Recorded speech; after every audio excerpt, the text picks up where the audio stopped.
Hello and welcome to Walk the Talk. I speak from the Radha Krishna Temple in Bangalore, built by ISKCON, International Society of Krishna Consciousness.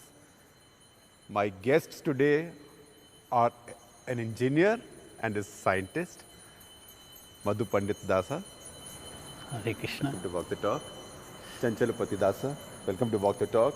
I said engineer and a scientist because you are a graduate of IIT Bombay, IIT Powai, and you are from Indian Institute of Science in Bangalore.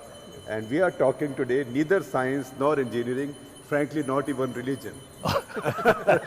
Right. Not spirituality, we are talking food more than anything else. Yeah. Food is the most fundamental spiritual stuff that goes into everyone's life. Just explain that.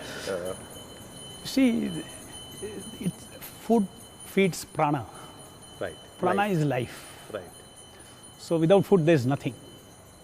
So the first aspect of existence is food. And spiritual means spiritual existence. So food is very, very fundamental. And that is the reason why in our tradition, Annadhana is called Shrestha Dhana. The Distribution of food, yes. Of all the most dhanas is distributing food.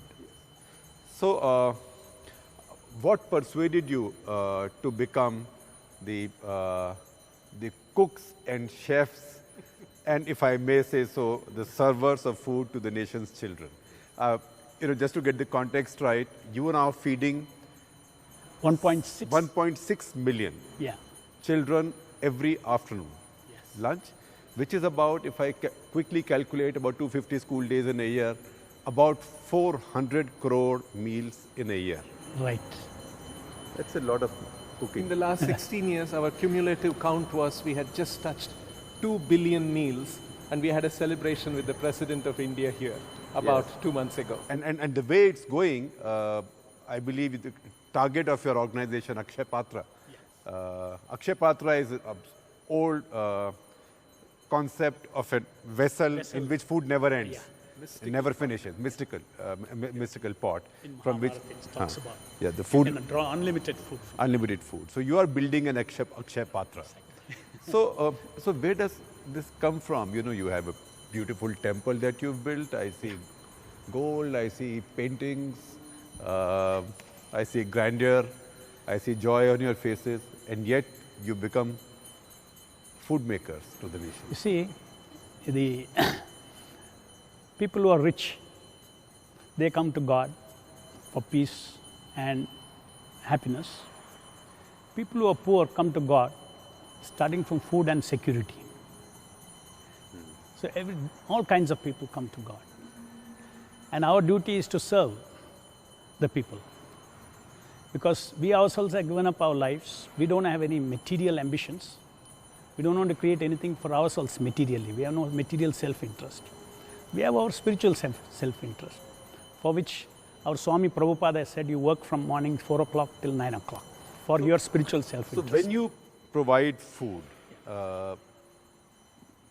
basically you've now, it's a largest public-private partnership in the world. Right. Because you take government's money, allocate it per child for a midday meal scheme, and then you enhance that meal by raising further funds from your donors to make it a much better meal. Exactly. And then, so first of all, how is that meal enhanced and how do you serve it? What is the innovation that you brought in, being engineers and scientists? You see, you can... Basically, the government gives us about 6 rupees. Our meal costs 10 rupees. From the government, we get 6 rupees. This is a flagship program of the government of India and the state government.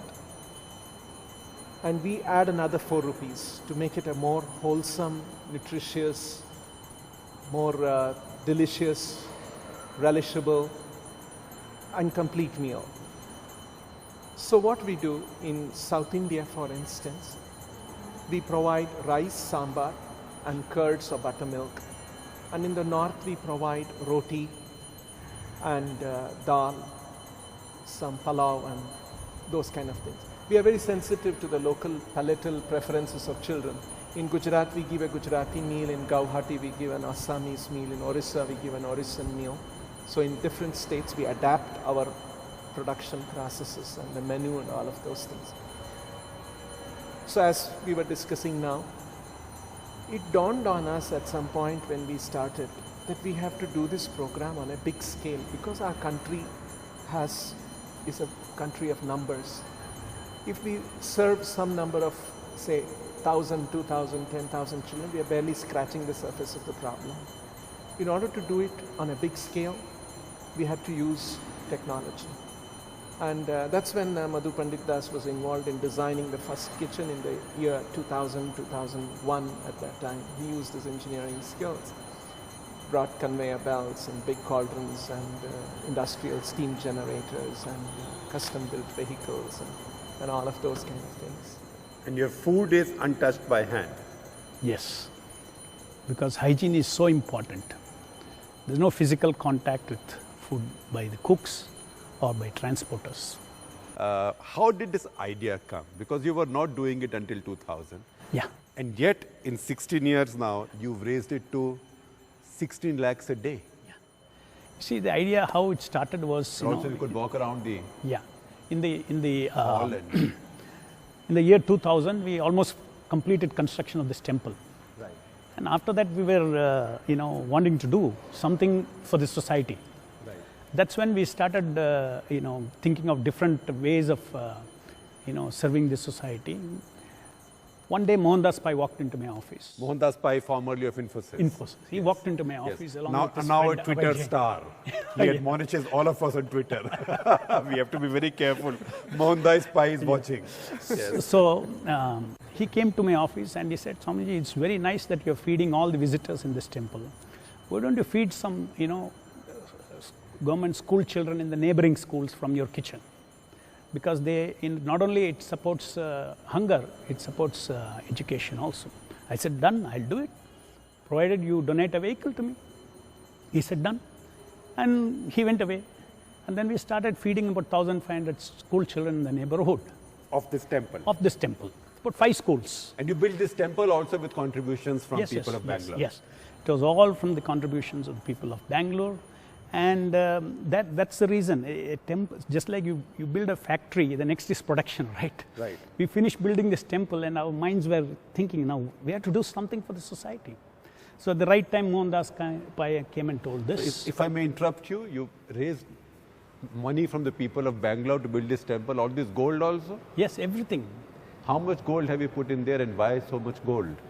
Now, you see, we have used very special technology. In the normal technology, traditional technology, this would be about 50 kilos of gold. Right. But I managed it in 5 to 6 kilos. Because you will gold plate the whole Gold thing. plate. Yes. No, normally they put gold leaf. Gold leaf, yes. But we used a technology, electroplating. We first plate nickel and then gold over it. Nickel over brass? Yeah, over copper. Over Nickel copper. And then half micron of gold. Oh, I see. So entire gold is, just maybe 5-6 kilos, that's all. Yeah. But all this money came from the people of Bangalore. We raised about 29 crores to build this temple from the people of Bangalore. And you thought this factory has come up? Now, Production. What do we produce? Yes. This is people's temple. Right. And we have to serve the people. Right. That's our principle. And then you started feeding these 1,500 children around this. Then what happened was, suddenly letters after letters started coming from different schools in South Bangalore. And I had a fat file with requests for 1 lakh feeding. And every day I used to sit in my office, the file used to stare at me. I was afraid to take it up. Now, how is it financially sustainable? It's not difficult, it's not at all easy. And once you start feeding, you cannot stop. Right. It has to be every day. Every day. So that's when one day Chanchalapati Das came into my office and he brought an anecdote of Srila Prabhupada. And Srila Prabhupada, this was Let's hear it from him. Yeah. Anecdote, yes, yeah. since you brought it. Prabhupada here Yes, that's your is guru. the founder of ISKCON. Yes. It was somewhere in the mid-70s. He had inaugurated a temple in Mayapur, about 150 kilometers from Calcutta in West Bengal. And on the inauguration of the temple, a lot of guests had come from Calcutta and a big feast was served to all of them. After the feast, Prabhupada was sitting in his room talking to his guests, and suddenly he heard outside his window dogs barking and children crying and screaming. He went to the window and he was shocked to see that there were poor village children fighting, shooing away the dogs, fighting for the remnants of the food which was strewn there with the leaf plates. Banana leaf plates. Banana leaf plates. Right. Actually, Prabhupada was a very compassionate person. When he saw that there were tears in his eyes, he called the leaders of ISKCON at that time. He said, just see what's happening. We have invited Krishna to this temple. Krishna is the father of everyone. Where there is father, his children should never go hungry. And at that time, he gave a mandate that we should ensure that no one goes hungry, especially children, in a 10-mile radius of a temple. So this thought was there, this idea was there. And then we were here and there sporadically doing some feeding program. But then we had started this midday meal program, and then there was this opportunity to increase. And then I shared that with Madhu Pandit Prabhu, and then we were talking about it, and then he said, okay, then we should do more and more of this. And so we got some kind of a confidence that we should do, and why 10-mile radius, more, and then, so that's how we have. But you are men of God, you are religious people. You work from a temple, right? Your charity is a religious charity. Does it mean, I know that you don't exclude anybody, but does it create a barrier? Do people of other faiths feel forbidden or hesitant? In fact, I will cite one incident. In the beginning days, when we started feeding, there is a school in Bangalore. What's the DJ Halli School. More than 3,000 Muslim children are there. So we started feeding. Suddenly some objection came, and we resolved it. How did we resolve it? What was the objection? Objection, it's coming from a temple. Oh, I see. Okay, fine. So we called all the, Muslim leaders, business leaders. We called mullahs, religious leaders. They all came and we sat in the boardroom. We had a 1-hour discussion, and we told this is a secular foundation, Akshaya Patra Foundation. So Akshaya Patra Foundation is different from temple? From temple. It is secular? It is secular. I see. So therefore, and they got convinced, and he said our goal is to support education. They wholeheartedly accepted. And even today, now, 15, 16 years, we're feeding those schools.